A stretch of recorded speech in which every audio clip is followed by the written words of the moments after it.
sounds like a story to me, some crazy fable that you would not believe.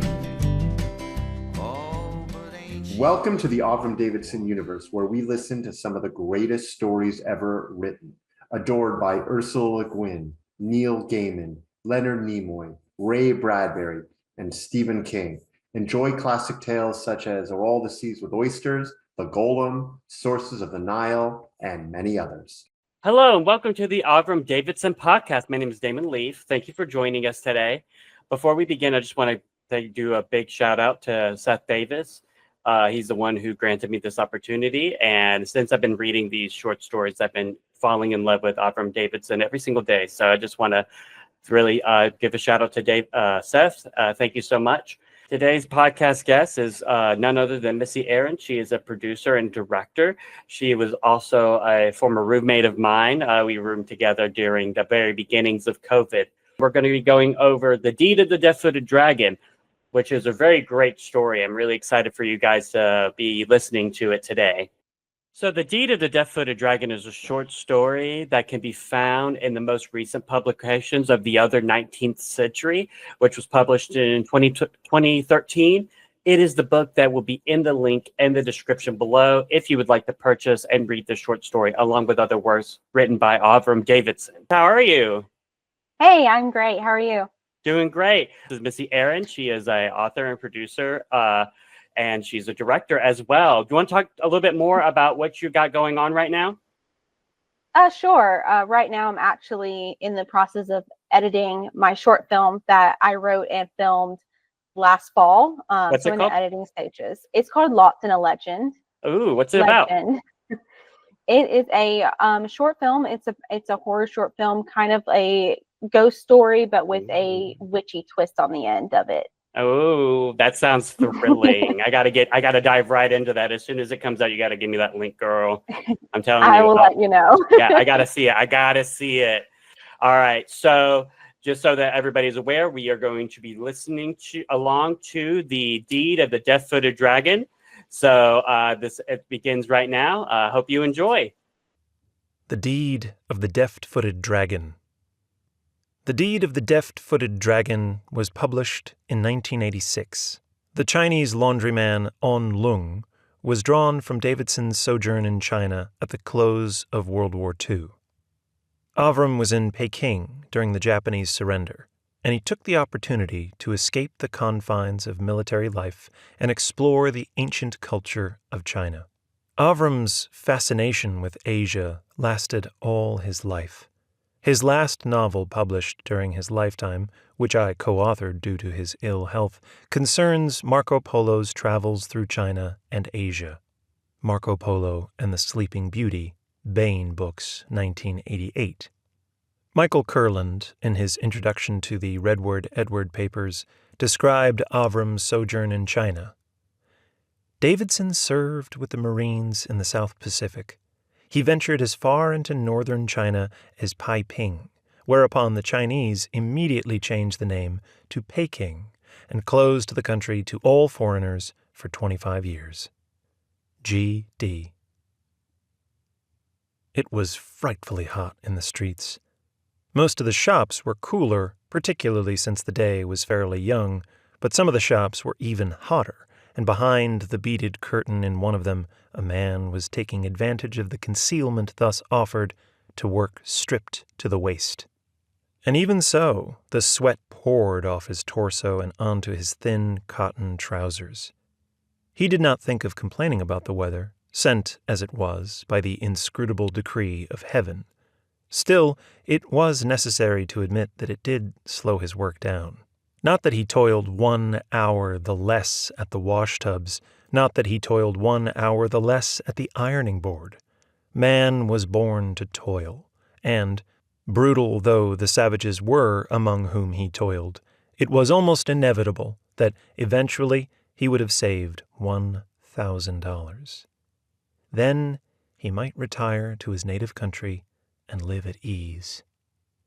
However, the heat and the sweat What slowed his work down was that from time to time he was obliged to wipe his hands dry and carefully fold the garments he had ironed. In order to avoid staining them with his perspiration, he was obliged to stand far away as he folded. This slowed the work down. Meglio fadze. There was nothing to be done about it. He filled his mouth with water and carefully sprayed a small amount onto the garment on the ironing board.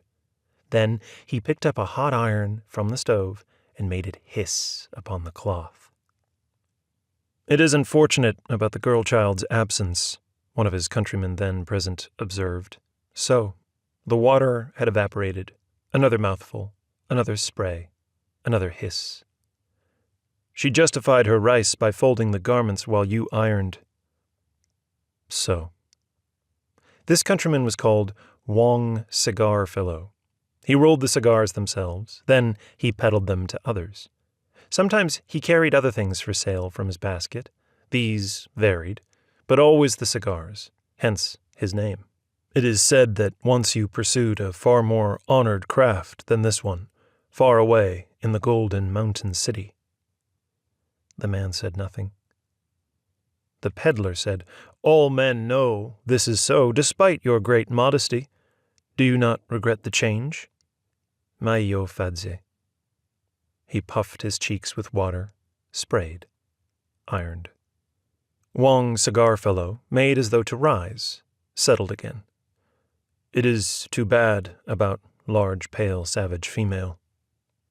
The name on the shop was On Lung. Sometimes this caused the savage natives to laugh their terrible laugh. "Hey, One Lung," they would say in their voices like the barking dogs. "Hey, One Lung, which lung is it, eh? No savvy, no ticky, no shirty, hey?" And bearing huge yellow teeth would laugh, making a sound like hop, hop, hop. The washman dried his hands, dried his body, quickly packed up the shirt, and, holding it at arm's length before he could begin to sweat heavily again, deftly folded it around the piece of cardboard. Ah, how swiftly the girl-child folded shirts. Meglio fadze. He took another shirt and spread it on the ironing board, then asked indifferently, "What large, pale, savage female do you refer to?" "Large, pale, savage female, so we all call her. Eyes the ugly color of sky on a bright day. Do not all savages, male and female, have such ugly eyes?" Wong Cigar Fellow was inclined to be argumentative. "No, not at all. Some have eyes the color of smoke. Some have eyes of mixed colors, and some even have eyes the colors of human beings' eyes. Ha! Now I know how you will remember. Did she not, as they say, teach a class on the morning of the first day of their week, in one of their temple buildings which they erect with no thought to feng shui, wind and water and other influences as revealed by geomancy? Yes, the one who taught fairy tales and savage songs to the children of our laundrymen, and did not the girl-child attend? As why not? It may be that their strange god or gods have authority here in savage territory, so far from the kingdom in the middle of the world. Besides, girls, one gives them away, merely, after eating one's rice for many years. They go off and live in another human's house." On Lung uttered an exclamation. Yes, now he recognized large, pale, savage female, not in the least pausing or even slowing his pace. He listened while Wong Cigar Fellow spoke on. The father of large, pale, savage female had formerly been, it was said, a merchant. Next, by cleverly putting his money out at usury, he had gotten a great fortune and owned estates and houses and documents called stocks and bonds, which also gained him money. His wife having died, he had taken a concubine. They call her a wife, but she has had no children. How can she be a wife? And between concubine and daughter there had grown enmity. "Even in our own country one hears similar stories," chattered Wong Cigar Fellow. "Still, why does the old father not adopt, say, a cousin's son, marry off the daughter to—" On Lung said, "Who would marry her? She has such big feet." "True, that is true. And even while it is true that the savages never bind the feet of their girl children, and even prevent us from doing so, still, even for a savage, large, pale, savage female has big feet. Well—" This time he really got up and grasped the pole of his carrying basket.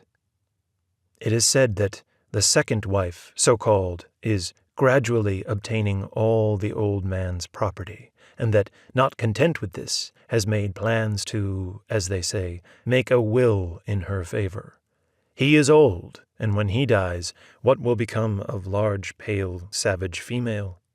She must either go and play for trade in a sing-song house, or stay at home at the second wife's or concubine's beck and call, toiling like a servant. It is to drink bitter tea. Farewell, deft-footed dragon. It may be cooler in the evening." On Lung worked on in his steamy back room. One Lung! Indeed. The savages had no knowledge that Lung, besides being one of the 100 names, also meant dragon. It was his success as a warrior which had gained him that full name. Ah, the war. Then came a day when the High Military Council had summoned him to their chamber. "A treaty of peace has been signed," said the spokesman, "and one of the terms of the treaty, the others, of course, need not concern you, is that all such warriors are at once to leave the Golden Mountain City and depart for distant places. These august personages would not leave you without means of earning rice money in savage parts, of course. Here is your passage ticket on the fire wagon. It is to a town called Stream by a Cataract, in a distant province whose name means nothing, and the syllables of which no human mouth can pronounce. Here are 50 silver dollars. The savages are so filthy that they are obliged to make constant changes of clothing, so you will never lack employment in the laundry which it has been arranged for you to assume. Therefore, lay down your heart, deft-footed dragon, and never worry about your rice bowl." The girl child, her mother being weak, had taken a fever and died quickly, was indeed of great use in folding shirts. The savages called her Lily Long. Indeed, after a while, he had found comfort in the child's company. Perhaps it was not his destiny to have sons, because she was needed to fold shirts, because she was rather shy, because there were, anyway, no children nearby to play with. Lily, it was for a marvel easy to say, often he said it, spent much of her time in the shop. Also, she was useful in chattering with the savages, none of whom, of course, could speak when they came with shirts and other garments. The farthest away she ever went, in fact, was to the so-called school, held in the worship place in the morning of the first day of their week, as though it were in any way essential to divide the lunar months into smaller quantities. Sometimes she told him something of the strange tales and stranger songs learned there. Now and then he laughed. She was sometimes very droll. It was a pity she was so weak. Her mother, of course, had also been so. Almost as she entered, he had recognized large, pale, savage female from the descriptions he had heard. "Lily was not at Sunday school today. Is she ill?" From the rear of the shop came the call of, "Miss, Miss." In the woman went. "Why, Lily, you're burning up. Let me put my lips to your brow. You have a terrible fever. Wait. Well did On Lung know a fever. Had the pills from the savages' apothecary helped? No, they had not. Therefore, he was brewing an infusion of dried pomegranate rind, very good for restoring the proper balance of yin and yang, hot and cold. In another moment out rushed large, pale, savage female, swinging her mantle over her fleshy shoulders. It seemed but a second before she was back again, and this time she held the mantle in her arms as though she were swaddling a child. Curious, he followed her behind the beaded curtain. Curiosity gave way almost to alarm. Large, pale, savage female at once set the mantle on a table and, picking up a cold iron, proceeded to strike it repeatedly upon the garment and its contents. Very nearly, it sounded as though bones were being cracked. "Desist, miss," he exclaimed. "That is clearly a costly garment as befits the daughter of a respected usurer and rack-rent landlord, and I fear it may be damaged, and the blame laid on me. Desist!" Smack, smack, smack! In a moment, the mantle was flung open. Inside lay a mass of crushed ice. Quicker than he could move to prevent it, she had snatched from the pile first one clean, wrinkled shirt, and then another, tumbled the crushed ice into each, and wrapped it up like a sausage. Then she set one on each side of the small, feverish body. "Doesn't that feel better now?" The female child murmured something very low, but she smiled as she reached up and took the large, pale paw in her tiny golden hand. Large, pale, savage female came quite often, came several times a day. Large, pale, savage female brought more ice and more ice. She bathed the wasted little frame in cooled water many times. She brought a savage witch doctor with the devil thing, one end of which goes in the ears and the other end upon the breast. Also, he administered more pills. Large, pale, savage female fed broth to the sick child. In short, she could not have done more if she were caring for a husband's grandfather. Afterward, Wong Cigar Fellow commented, "Needless to say that I would have gone had it been a boy, although Buddhists have said that the death of a son is no more than the passage of a bird across the empty sky. Who can go quite that far? Forget the matter in much toil, and eventually you will have accumulated the $1,000 which will enable you to return to the kingdom in the middle of the world and live at ease forever." Only On Lung himself had been present at the burial of the girl child.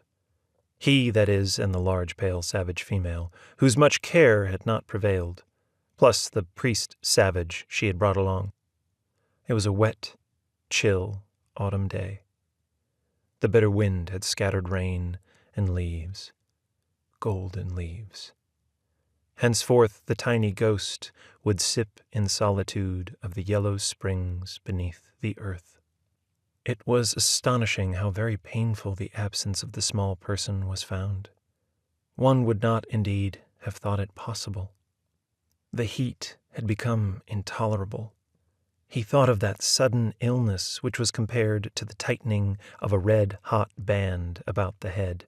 Nonsense. He was still upright. Merely the place seemed very odd suddenly. Seemed without meaning suddenly. Its shapes seemed to shift. It had no purpose. No wonder he was no longer there, was outside, was moving silently from one silent alley to another. On his shoulder the carrying pole of the 2 laundry baskets, one at each end. No one was about, and if anyone were, no one would have noted his presence. Merely a Chinaman, which is to say, a laundryman, picking up and leaving off shirts. No one. Everything was very sudden now. He had hidden pole and baskets behind a bush. He had slipped through a space where a board was missing from a fence. He was in a place where wood was stored and split. He had a glimpse of someone whom he knew. He must avoid such a one. Indeed, all others. Silently, his slippered feet flew up the stairs. A voice droned in a room, droned on and on and on. "Come when I call you. Hey, Miss Elizabeth. Beneath you, is it? We'll see if you'll come when I call you pretty soon," the voice droned on. "I say, we'll see if you'll come when I call you pretty soon, miss. Wouldn't call me mother, hey, miss? Well, even if I be Mr. Borden's second wife, I be his lawful wedded wife. Him and me has got some business at the bank, and the lawyers pretty soon today. You may lay to that. Yes, miss, you may lay to that. We'll see if you ain't a-goin' to come when I call you after that, and come at my very beck and call, and do as I tell you must do, for if you don't, you may go somewheres else, and you may get your victuals somewheres else too, though darned if I know where that may be. I've got your father wrapped around my little finger, miss. Yes, I say yes, I shall lower your proud head, miss. The hateful nasal voice droned on.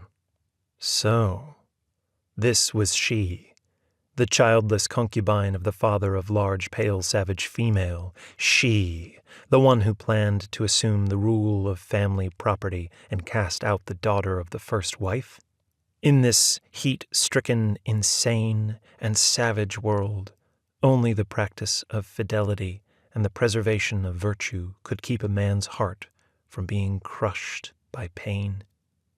He who had been known, and rightfully known, as the Deft-Footed Dragon, the once renowned and most renowned hatchet man of the great 10 tongs, hefted his weapon and slipped silently into the room.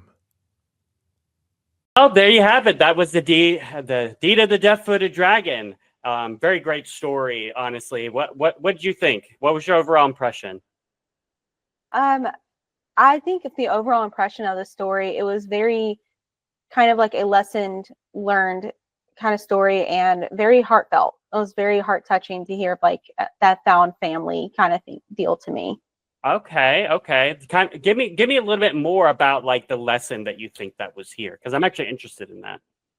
Yeah, so reading the story, it starts off, I had to read it twice because the writing style is that old writing style that I personally love. I think there should be more of this kind of writing, but it did take me 2 reads to get through it and make sure that I understood and went back to that style. Yes. But honestly, it's kind of, to me, the main character is kind of put off as the underdog. No one's really looking to him as he's going to do anything or be meaning of anything. But of course, if you look at his name and what it means, it's those hidden messages within it that really just say, hey, don't judge a book by its cover.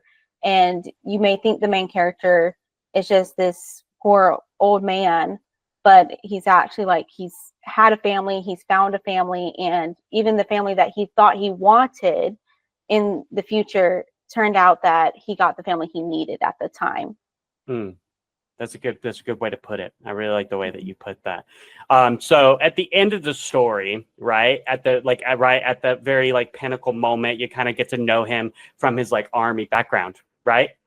And and you get a little hint that he gets his hatchet and slips into the room of this girl who was helping take care of this little girl that was staying with Anlung. He slips into that room of that mother who's honestly portrayed as like an evil person, right? With a hatchet in his hand. Now we can kind of glean from that he's probably going to kill that woman, right? Like that woman's not going to be alive. Yeah, there's definitely something going on there. Exactly. But given the context of the story, do you agree with those actions that he took? Morally, for me, I understand the feeling and what he's just heard and the anger that he has and the justification for it. I do understand the feeling of it. But for me, I mean, of course, I always believe violence is never the answer. However, in this time period and in the story setting, he's defending his family and his name, and of course the situation may be different from how we see things today, or could be closely related with everything going on, right? Right. for sure. But for him to, I think it's justified in that setting, in that time period. I see his justification, but I wish there was another way about it than hinting at violence happening. Yeah. Honestly, I was so sad when this whole story to me is just a sad story, right? Because you have this guy who did really well in the war and then had to go apart from his war buddies and all that stuff into a really small desert, like, remote place so that he can save money Yeah. and move back to the city where he was, right? Of course, he's Mhm. staying with this little girl who's really sick, or who becomes, more sick because her mother's sick and passed away. And Mhm. then, he tries to get her medicine. Medicine doesn't work. So he tries like pomegranate rind. And then that's when her teacher, who is the pale, savage woman, right, comes in, is like trying to, like make her feel better by giving her ice and making Mhm. her like, getting her a doctor, like prescribing her medication, trying to keep her alive. But unfortunately, that little girl, Lily, ends up dying. And Mhm. then, Onlung, the main character, is witnessing literally all of this and knows that this savage pale woman or whatever is actually a really kind person. And then witnesses Right. her own, like, I think they revealed that her name's Elizabeth. Whenever Mhm. when the mother starts talking about about like, oh, Elizabeth, you better be listening to me because I'm now going to be your mother, And then that's when Unlung's like, this is a bitch and I'm going to cut her up. You know what I mean? Yeah. At the end of the day, though, it's super sad because, like, you're right. Like, in that time period, like you see it all happen, and you're like, wow, like there should have been some other course of action. Like the little girl should have stayed Mhm. alive, right? Like, Yeah. but it's just not the case. And I mean, of Mhm. course, we don't want people to like kill each other in the streets, but No. I think that I understood his perspective, right? And I understood like he wanted to make right by the person who was trying to do right by a little girl that he knew, right? Who's Exactly. presumed to be his daughter. Exactly. Yeah. That's how I interpret it. Is like that to him was his child. Hmm. And I mean, I'm not a mother yet, but I do have nieces and nephews, and Same. even my dogs, of course, are my children. Oh, poor Um, Zero. Oh, poor of course. But for me, I know that I have my mother instincts, and I know like if I was in this setting and I didn't have another circumstance, and of course also being that he was a warrior and has been in war, with all the trauma that goes with that and that mindset. But if it and I heard this being talked about, my child, or even the person that did everything for my children, like those people who laid their life down, like trying to take care of this little girl, and just hearing all of that talk and all that, what is it, the dishonor Mm-hmm. on that, and that's what it comes down to, is the honor too. That's a very big thing in that It is. period. So for me, I would say that, circumstances given, I may have made the same choice if I was there too. Yeah. See, and I have to agree with you. I probably would have done the Mhm. same thing if I was in his shoes. I mean, I felt really bad, but that's just kind of Mhm. happened. But at the end of the day, it makes for a good story, right? It really does.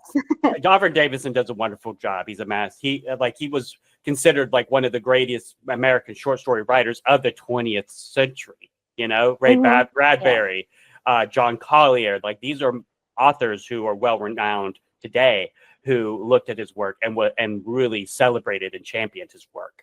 So it Mhm. really shows in this short story. I think personally, it really, really shows. It Um, does. but now that we're kind of getting into it and we kind of know all these characters and like their like dynamics and everything, it makes me wonder like if this was like some sort of TV series or like a movie. Do you see like people like certain people like actors that you're like that right? Actors that Mhm. playing in this movie, TV show, and like who would you cast as like specific characters?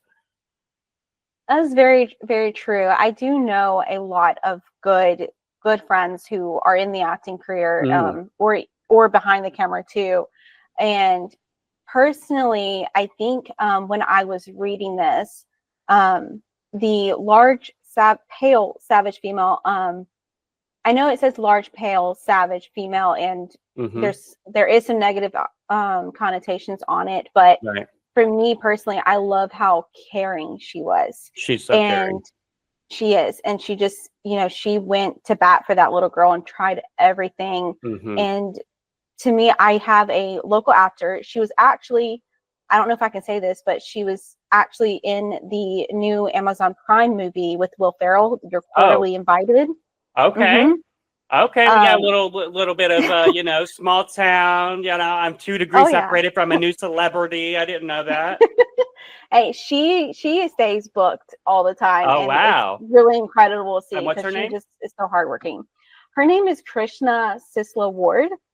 Krishna She Sisla plays, Ward. Shout out to yeah, you. yeah, she's an incredible person, but also a very talented and hardworking actress. And she's I could see her playing this role because she is that caring person. She cares Mm. for all of her friends and everyone, even in the industry. She's always that person rooting you on. For you could just say, hey, I think I'm gonna stay on the couch and watch TV for the rest of my life, and she'd be cheering you on. So That's I honestly amazing. think of her for that. That's amazing. And honestly, the fact that you pick somebody that you know personally, right? Like I Mhm, was thinking more in the realm of like actual like celebrity status, but the fact that you mhm, chose somebody that you know locally, somebody that you know is talented who could play this part, and you were like, no, that yeah. person needs this part. Like if this was to be a short story or film or something like that, this person deserves it.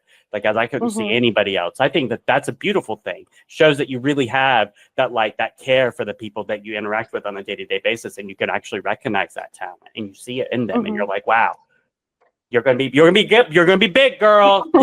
That's all you. mhm. Is it really bad for me to say that I actually saw like the main character being played, and I hate to say this, but by Jackie Chan? Is it bad for me? Is that bad? I don't think it's bad. I had the same person in mind too. I Yeah. think personally, just because I've seen all of his work and I know Mm, of his acting style and who he is a person too, right. I could And he's a I great could actor. definitely see him there. Him, He's such a great you know actor. what? Who's the one who plays in the Marvel one with the rings? What's his name? The younger guy, Oh, oh, Simu. I Uh, don't know his name, but I can see his face. you know what I'm talking about? Yeah, Simu. I I think. do. Dang it, I went. Simu. I feel like it's Simu. uh, Simu Liu. No. Yeah, I Simu don't think Lao. so. Simuli. Yes. Mm-hmm. Simu Liu. Is that how you Yes. pronounce it? Anyways, I could see him like if he's like if you give him a little bit of a gray hair look, maybe put some like cosmetic on him, give him a little bit of an Mm-hmm. older look. I could see him also playing this character, and then have Jackie Chan play Wong Cigar Fellow, the guy that he talks Mm-hmm. to in the laundry room, right? They're both amazing actors, right? And I could easily see them play these roles. Uh, Mm-hmm. and because they both have like that physicality as well, it almost makes me to want to like extend this into like an hour and a half to 2 hour movie where there Mm-hmm. are like moments of action happening between this laundryman and maybe some other like outsider people who might Mm-hmm. be like trying to like go after Elizabeth or something like that. I don't know. Right? Like at the end of the day, Yeah. films adaptations, they're so far from books and shows that it's basically a different beast. It's very true. I mean, Mulan was also a short story and it turned That's into true. a feature film as well. So Hmm. I think there's always room to expand. If you have the premise and you have the idea, Mm. and of course, you take into account the author and give the right credits where it's due. I think there's always room to expand upon an idea. And you could probably actually make an episodic off of this. Oh, Um, for sure. and just explore that world that of this kind of idea and this man, and even go into like some backstories of how he got to where he was with him being a warrior before and Oh, what led him here. ooh, give it to me. So, I agree with that so much. Oh, like imagine just having like 30 minutes of him being at war, right? And just like right. that Mm-hmm, whole like whatever happened that got him the mm-hmm, consideration of some sort, right? mm-hmm, What gave him the name, the Deft-Footed Dragon, right? Like seeing that in right. action would be, I would really enjoy that. I could absolutely see that. But we talked a little bit about the people that personally who would be Mm-hmm. very good in this. I talked about famous people who'd be very good in this. But do you see yourself playing a part in the fictional idea of this movie or short story film, like episodic? Do you see yourself playing a role in this? Personally, I've honestly been on an acting break myself. Hmm. Interesting. Um, Okay. just exploring like other options. I've been more leaning towards directing and being in writing, of course, as we Of course. mentioned. Yeah. And I think that I would want to direct it. I really think I would want to Ooh. tackle that challenge. I could see it. Mhm. I could see it. Directed by Missy, Erin, the Deft-Footed Dragon. Mhm. Big screens. I could see it. Honestly, I think that you'd be a very good. You honestly, you have that. You have that eye. You know, Mhm.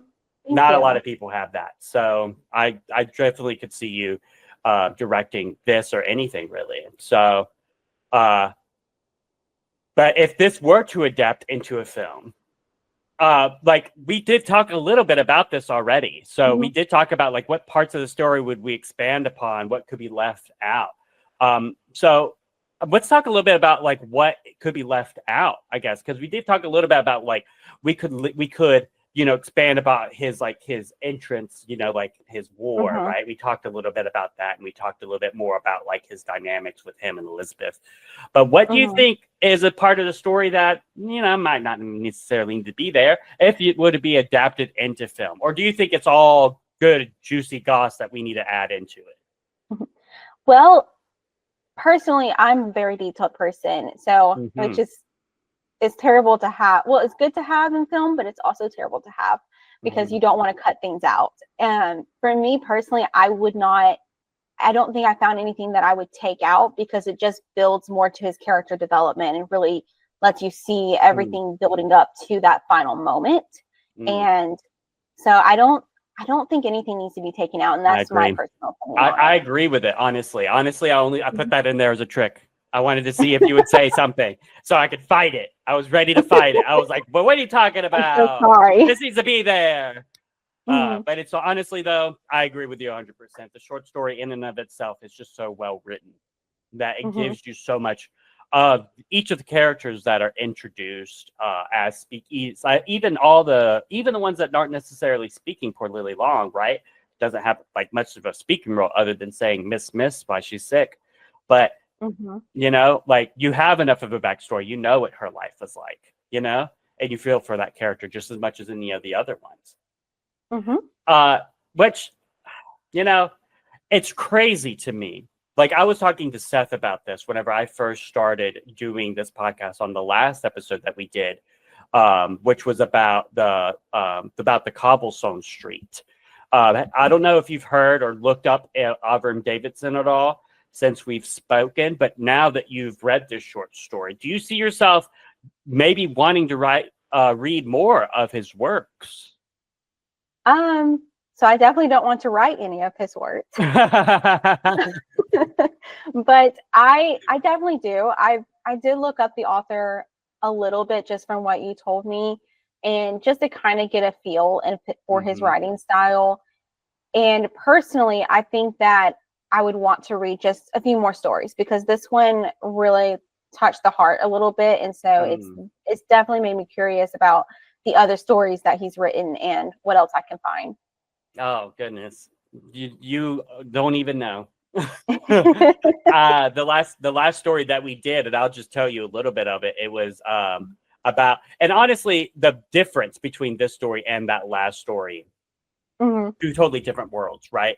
You're talking like this is a story about like a Chinese laundryman who kills a girl, right? And the last story was about some cobblestone streets getting removed, and everybody's at different perspectives on that.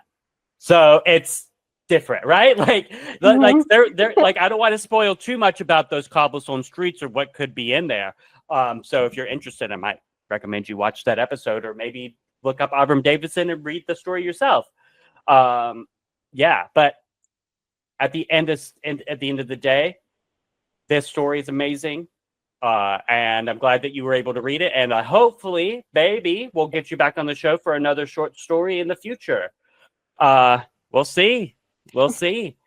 But yeah, at the end of the day, that's it. Thank you so much, Missy, for joining us today. Of course. Thank you for having me, and thank you for introducing me to Avram. I almost forgot his last name, Avram Davidson. No, it's fine. No, I mispronounce it all the time. It happens. But as you get into it, you'll definitely be more immersive, and then you'll be correcting other people. You'll be like, no, it's Avram Davidson. Oh, I said it wrong. It's fine. It's completely fine. Well, there you have it. That's the end of today's episode. Thank you for watching. And if you like this content and you want to see more of it, don't forget to like and subscribe. Don't forget to comment about what your favorite line from the book is. And if you would like to see more of me, or if you would have any suggestions for future guests, please, you can also leave the comments down below for that as well. And if you want to purchase this short story or any other short stories, there's a link down below for that as well. With that being said, that's the end of our episodes. Thank you and have a good day. Oh, I suppose God only knows. It sounds like a story to me, some crazy fable that you would not believe.